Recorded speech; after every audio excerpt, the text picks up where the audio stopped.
Yo,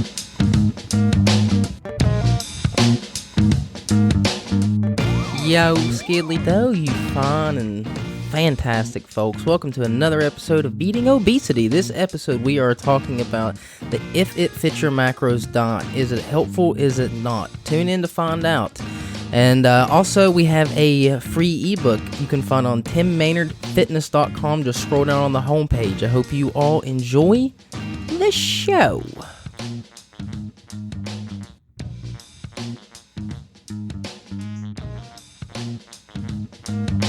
What is up, you fine and fabulous people, and welcome back to another episode of Beating Obesity. And I would like to talk about the If It Fits Your Macros diet on this one, because the last episode we went over macros and what they are and how they operate in the body and all of that good shiz. So this episode, I want to actually get into the If It Fits Your Macros diet, the advantages and disadvantages, I think, of following a diet like that. And also this episode, you'll notice my brother isn't here. It's just me. He had to work today, and I needed to record, so sorry, guys. You'll miss him on this one. But I want to make this one a little shorter and just jump right into what I think the benefits and disadvantages of this diet is. So let's get started. I think one of the big benefits is it allows you to really learn the composition of different foods that you eat. If you're just counting calories, you know, you can eat just about anything and just worry about the overall calorie intake. But if you're counting macros, you have to worry about the proteins, fats, and carbs in different types of food. And tracking that really allows you to learn what's in different types of food, because you're constantly having to track it down. So I think that's one big benefit, and it's one thing that really helped me with tracking is just being able to, like, now I can look at a certain type of food and not know for sure, but guesstimate how much fat, how much protein, how many carbs, and roughly how many calories are in it. And if you do that enough, that'll help out a lot. It also allows you to be extremely consistent, because you're hitting your proteins, fats, and carbs. I mean, there's so little room for error. I mean, there's a little margin, left or right, but because you're hitting those specific macros and not just calories, I mean, you have to be kind of concise with what you fill those calories with, because you have to hit those macros. And, I mean, if you do it, if you're constantly tracking and you're being honest with it, you're going to be very consistent, because, you can kind of guesstimate and you'll never really know, but if you track it down, you know exactly if you're 50 calories over, 50 calories under, ate a little too much fat, ate a little too much protein, etc., and you can, dial that in. It forces you to choose in a lot of ways. I may go against this later, but in a lot of ways it makes you choose a different variety of foods, because if you're just calorie counting, you can fill those calories with just about anything. Like literally just about anything. You could eat 21 bananas, and that would be your 2,100 calories for the day. But if you're following it, If It Fits Your Macros type diet, you have to hit certain fats, proteins, and carbs. So you're not going to be able to just eat 21 bananas. You're going to have to also include like maybe some meats and some beans to get your protein up, and you'll have to include some nuts and seeds and maybe even a little oil to hit your right fat amount. And it forces you to eat a variety of different foods, instead of you could literally just eat one single food and count calories still. So I think that's a big advantage. And I think another advantage is it allows you to be a little bit more flexible in social events. And this is one thing that people really struggle with when they're quote unquote clean eating, because you go out to restaurants, you don't really know how they prepared the food, you don't know how they cooked the food, you don't really know what's in it, and then you get all worked up about the unhealthy stuff you're putting in your body, and you're worried you're going to gain weight and all this and that. But what you can do is most restaurants now have websites that you can go to, and you can look on the menu, and it'll tell you, the approximate amount of calories, proteins, fats, and carbs in that food. And you can enter that in like a tracker. If you can use pen and paper, but I think like MyFitnessPal is really good. And then it's still probably not going to be optimal food, but then you can add it into your calories and your macros and not have to worry about, overdoing it. You can wrap the rest of your meals that day around your, I guess, cheat meal, even though I don't really like that word that much, but I think it gets the point across. You can wrap, like, let's say you're having a dinner with your friends. You can go on the website and see, approximately what you're going to eat, probably what you'll order. It sounds good. And then you can go ahead and enter it in your FitnessPal, and it'll show you all of the calories, proteins, fats, and carbs that are in that meal. And then you can already see where that's going to put you. So then you can, reorganize your breakfast and lunch or whatever so that you're not going over your limits. And that way you can still enjoy some, some junkier food with your friends and families out without having to sacrifice your physical progress. And with those cheat things and bad foods, I think, I'm a big fan of the 80-20 principle, which is 80% of your food should be pretty freaking clean and natural, and 20% do whatever you want with, have fun. And I think this does help with that diet because you can include those 20% in and not drastically screw up your calories and your macros because you're able to enter those and work them into your diet. Now, I would like to get to some of the disadvantages because I believe there are some that people just really don't like to talk about or admit with this diet. The first one is it often doesn't focus on food quality. There's no emphasis on whole foods in it. Now, there's different if it fits your macros gurus out there, but for the most part, they're like, eat what you want as long as it fits in within the macros, your protein, carbs, and fat, and it will force you to an extent to eat certain foods because you have to eat those foods to hit your goals. Like, you can't just eat Pop-Tarts all day because you're never going to hit your protein goals. But it also allows for things like it doesn't put an emphasis on, like, whey protein powder over a piece of wild-caught salmon. Like, obviously, the wild-caught salmon is going to be much better for you. It's got great protein content. It's got some fats added, which help you absorb the protein. It's got omega-3s in it. So just an all-around better thing. But someone may actually choose whey protein powder because it's more macro-friendly. It's got more protein and no fats and no carbs in it. And that'll bump their protein intake up. So I think there needs to be a more focused on whole foods. And also, like, there's some things like an apple and a piece of toast are pretty close in calorie content and probably pretty close in carbohydrate content. But from my other episodes, you should know by now that those react very, very differently in the body. And it's just not the same as eating an apple and eating a piece of bread. And I think what's great about the diet is it allows you to work in the piece of bread. I think where it goes wrong is telling you that the piece of bread is the same as the apple just because it fits within your macros.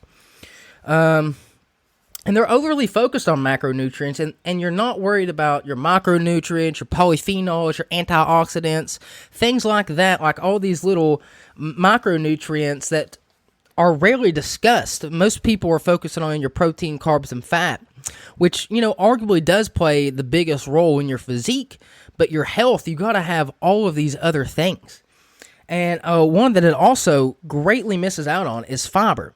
I think the diet would be improved tenfold if they added fiber to the proteins, fats, and carbs. Because then if you add that fiber, it just like you can't eat Pop-Tarts all day because you need some protein, it'll force you to eat more vegetables and more fruit and more, whole grains and beans and things like that because you'll have to hit your fiber intake. And I think that's a big thing missing. I've talked about the great benefits of fiber, and if you're not getting any, your gut's going to drastically be hurt. Okay. It often also glorifies junk food. Like people will, I'll see so many posts on Instagram and stuff. People talking about like what they're able to work into their diet and still get shredded, and that's great. Like I eat salt and vinegar chips more than I should just because they're so damn good. Occasionally I'll have pizza, but you don't see me like, I'm not going to be like bragging like, oh, I ate this whole pizza and I still got abs. Like, that's ridiculous. Like, what example are you setting there? And I get the idea of we shouldn't demonize certain foods and you can still have fun and look great, and that's awesome, but I just want people to be honest that those are being very kindly saying less than optimal foods. And it's okay if you want to eat them, but you have to be honest with yourself that these are not optimal foods. They're probably more than likely messing with your hormones, more than likely adding stress to your body, more than likely adding inflammation to your body, more than likely disrupting your gut. There's all of these effects, and if it's got a lot of sugar, your blood sugar's jumping up and insulin's being released, and, it leads to insulin resistance, and all this is pretty well known, and still they just want to focus on the physique and what food they can eat. Like I said, I think there's nothing wrong with working some junk food and tasty, fun food into your diet, but you have to be realistic with what it's doing to your body when you do that. All right, let's see. Next, we have, it doesn't make you take a break from the hyperpalatable foods. Now, we've talked about hyperpalatable foods in other episodes, and they're foods with a certain amount of salt, fat, sugar, and chemicals that set off the reward systems in your brain. And when that happens, your receptors for dopamine and all these other happy chemicals, if your brain's constantly being flooded with dopamine from all the sugar and fat and junk food you're eating, it down-regulates them receptors. And also your taste buds start becoming, your palate of what you eat starts becoming to where regular whole food tastes like crap. Like you can bite into a piece of fruit and it doesn't even taste sweet. Like you have to have that highly processed Pop-Tart, or I feel like I've been using Pop-Tarts a lot. I don't hate Pop-Tarts, by the way. They're just a good example. My brother eats a lot of them. Or Mountain Dew, or these super, super sweet things. You're so used to them that then the whole food that's good for you, it just tastes bland and nasty, and you don't want to eat of it, and you're constantly craving these super rewarding, super sugary foods. And if you don't give yourself a break from that, you don't really get a chance to reset. Once you take a break for a month and you bite into a strawberry, that strawberry is some of the sweetest, the most delicious thing you'll ever have. But if you're constantly pounding diet sodas and constantly pounding juices and Pop-Tarts and donuts and things like that, the regular whole tasty food is just going to taste like pure crap. And they focus on the physique so much than the health. You never see anybody talking about if it fits my macros, lowered my blood pressure, beat my diabetes, and helped me fight off this and that. I got off this medication and that. You hear that so much with people that change their diet for a healthy way. But you don't, and I may be mistaken because I'm not super into this world, and there is a lot of health benefits to just losing weight. I will say that. Most definitely tons of health benefits to just losing weight. But you see these people, they're always showing off their abs and talking about their physique and talking about how they can eat pizza and still have abs. You never hear them talking about, how their autoimmune disease has gotten better. You never hear anybody talk about how they've cleared their acne up, or how their skin's better, or how they have so much more energy. And you hear that in all these other diets. But I never hear that coming from that community. It's all about abs and the pizza that you can eat to get those. Eventually, some people also, it's been shown as a diet to, allow you, it's called flexible dieting, is another name for it. And a lot of people like that name because they feel it gives them flexibility in their diet. They don't have to always eat certain foods, or certain foods are bad. They can eat what they want and still get the results they want. And that's good, but a lot of times it can halt the ability for you to intuitively learn what your body needs, because you're constantly tracking, you're constantly trying to hit numbers, and you're not focused on your natural signals of hunger and exhaustion and energy and digestion. Because some people need more protein. Some people, if they have too much protein, their digestion goes to crap. And, if you're constantly just trying to hit a number, and you don't take into account how your body's reacting and what it actually needs, then it's not optimal for you, and you get stuck there and you never move past it. When I think, tracking can be helpful and hitting these numbers can be helpful because you can really learn what's in food. And then if you pay attention to that, you can really learn, how these different amounts and how these different ratios affect you, and you can get a really clear idea because you're tracking of it. But if you're constantly focused on just hitting these numbers and not paying attention to how your body feels and what different foods are doing to it and things like that, then, you're going to be stuck in this tracking mode and you're missing the forest for the trees. And I think, overall, if it fits your macros diet can be done right. And that would include cutting back on the added sugar, not focusing on, the Pop-Tarts you can have every day and still have abs. And I think a great one that would be so easy to add is IFFYM. Add another F on there for fiber. If it fits your macros with fiber, protein, carbs, fats, fiber. If you add fiber, you're going to force people to eat more vegetables, more fruit, more whole grains, more beans, things that are loaded in fiber and really healthy because, they have to hit the number like they have to hit all the other ones. And if you fill those macros with mostly whole nutrient-dense food and occasionally work in junk food, that's great. I think that's how it should really be done, is that you are clean eating, but because you're able to track, you're able to occasionally go out and have some pizza with your friends. You're occasionally able to have the popcorn or a soda that you've been craving and not kill your progress because you're working around it. And just be honest with yourself, this is less than ideal foods, but I want to have it to nourish me emotionally and socially with my friends and family, whatever you want to do. And I know this is less than ideal, but it's going to nourish me emotionally. So but I don't want to hinder my progress. You don't want to, hinder your weight loss progress.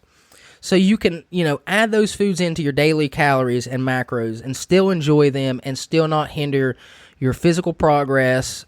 And I think that's great. And I think the 80-20 principle works great with it. That's usually what I do. I don't really track that often, but I have in the past. I'm pretty good on what I know I need personally and what, I always still experiment, but, I kind of know what's in food now. I kind of know if I've been eating a lot of fat, a lot of protein, a lot of carbs, but because of tracking like that, it really helped me learn what's in food.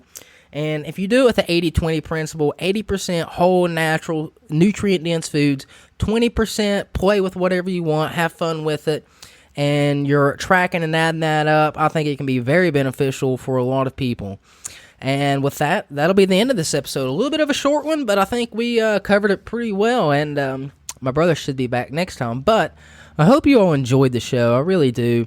And if you liked this episode, please subscribe and leave a review. That would be really helpful. If you just you got to search on the iTunes, even if you're already subscribed to the podcast, search Beating Obesity, leave us a 5-star review if you liked it, of course, and let us know what you think. I'd really appreciate it. If you want to know more about me, I'm at timmaynardfitness.com, where you can also get a free ebook that dives a little deeper into all of this, called What to Actually Eat, A Beginner's Guide to Nutrition. I'm also on Instagram at timmaynardfitness.com and Facebook at timothymaynardfitness.com. You all have a great day, and we'll catch you next time.